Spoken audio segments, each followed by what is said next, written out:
si effectivement il y a une promesse de Dieu dans ta vie, dans un domaine précis qui semble tarder. Vous croyez qu'une prophétie se réalise automatiquement? Vous voyez, parce qu'un homme de Dieu a prophétisé sur vous que Satan va vous applaudir et laisser passer la prophétie. Une prophétie, on peut te donner une parole de connaissance. Tu peux avoir une conviction intérieure dans ton cœur. Mais toutes ces choses doivent être mesurées, doivent être vérifiées sur base de la parole de Dieu.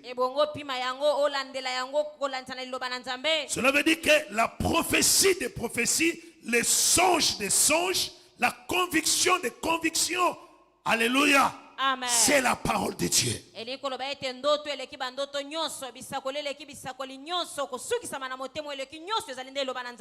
Alléluia. La deuxième chose qu'à retenir, la promesse de Dieu ne court jamais. Mais la promesse de Dieu marche vers le terme de son accomplissement. J'insiste là-dessus parce que c'est là où se trouvent beaucoup de problèmes de fidèles des enfants de Dieu.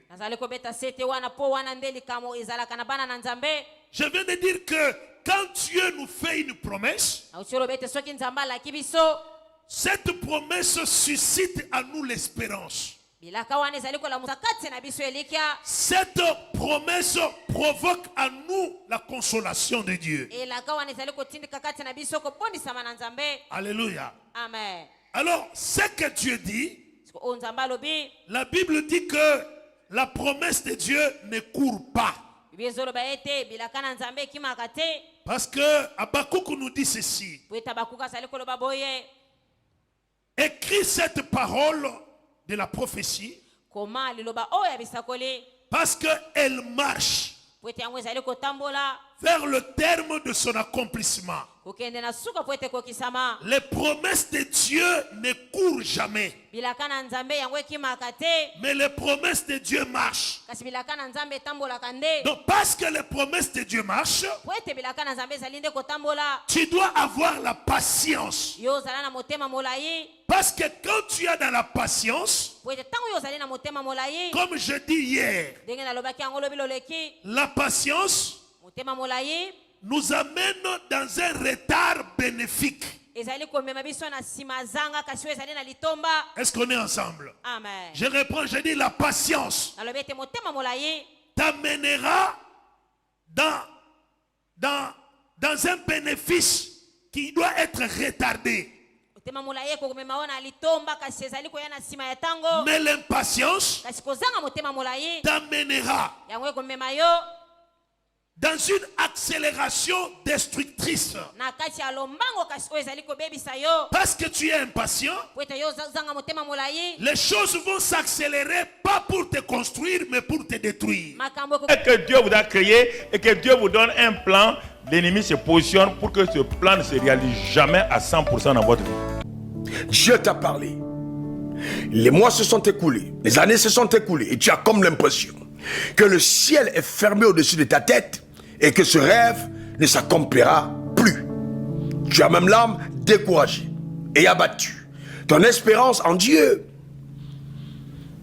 a commencé à s'étioler, à disparaître totalement. Je te dis ceci de la part du Seigneur. Continue de lui faire confiance. Il est écrit, si tu crois, tu verras la gloire de Dieu. Dieu a promis la gloire à ceux qui croient en lui. C'est-à-dire que tu ne peux pas placer ton espérance en Dieu et être déçu. Cependant, c'est important d'intégrer qu'en ce qui concerne la foi, la notion de patience, d'attente est souvent sollicitée. Il est important que tu saches attendre. L'épreuve de notre foi doit produire la patience et non le découragement. Abraham, notre père dans la foi, a attendu 25 ans avant de voir la naissance d'Isaac, alors que Dieu lui avait donné la promesse directement. Il y a certaines choses qui vont prendre du temps. Eh bien oui, on est dans une génération où les gens sont pressés. On veut voir des résultats tout de suite. Dès qu'on commence une affaire, on veut être multimillionnaire. Dès qu'on commence au ministère d'une église, on veut avoir 1000, 2000, 3000 personnes. Ouais, dès qu'on est entré en politique, on veut devenir ministre. Et donc, le temps d'investissement qui est indispensable pour qu'on quitte d'un état en autre, beaucoup d'entre nous ne voulons pas payer le prix. Je pense aussi à certaines personnes qui sont malades. Oui, c'est vrai, la maladie dure depuis un certain nombre de temps. Tu as reçu une parole claire du Seigneur. Dieu t'a dit qu'il te relèvera de là. Même si tu n'as pas reçu de parole, la Bible dit, par les mains de Christ, tu as été guéri.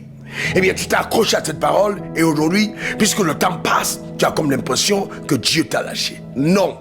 Non et encore non. Je voudrais te dire qu'il n'y a pas de date de péremption sur les promesses de Dieu. Crois simplement. Dieu qui t'a fait la promesse a la capacité de déployer par sa puissance, justement, la manifestation des événements qui vont orchestrer, qui vont accélérer l'accomplissement de la promesse au temps convenable. Oui, il y a une saison. Et cette saison, je la sens venir pour toi.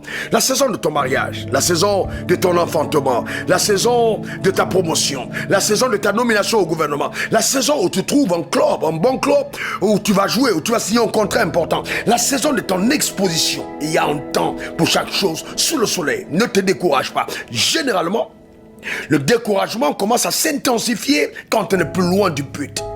Quand justement la porte qui va s'ouvrir devant de toi n'est plus loin. Quand tu as un pas de la manifestation de la puissance de Dieu à ton égard, c'est là où la tempête s'intensifie. Les vents commencent à souffler. Mais laisse-moi te dire, cette parole vient du ciel pour toi, te disant, garde tes regards sur Christ.